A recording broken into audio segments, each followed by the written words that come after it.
Hi everyone, দেখতে পাচ্ছ আমি মাছটা ভাজছি। আজকে আমাদের দুপুরবেলা পাবদা মাছ রান্না করব।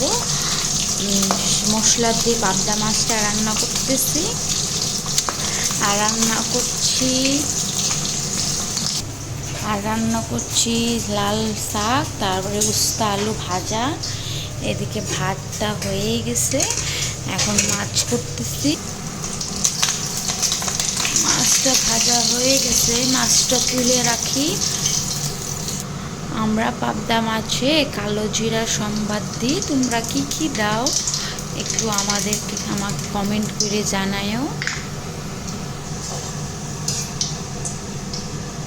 কালো জিরা সম্বাদ দেওয়া হয়।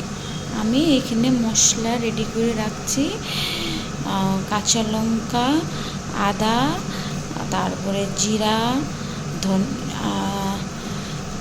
হলুদ, লবণ গুলায় রাখছি। এটা আমি তেলে ছাড়বো।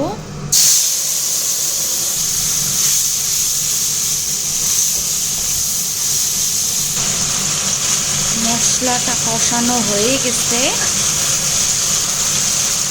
জল দিয়ে দিলাম।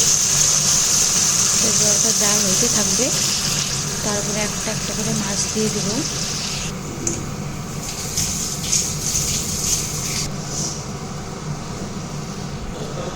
মাছটা দিয়েছিলাম লাইছে মাছটা। লাস্টে আমি ধনিয়া পাতা দিয়ে ধনিয়া পাতা দিলে একটু টেস্টটা ভালো হয়, মাছের স্বাদটা ভালো হয়। দেখতে পাচ্ছ মাছটা প্রায় হয়ে গেছে, একটু নাড়াচাড়া করে নামাই দেব। মাছটা নামাই দিয়েছি, বাটির মধ্যে ঢালছি। দেখতে পাচ্ছ আমার মাছের ঝোলটা প্রায় রেডি।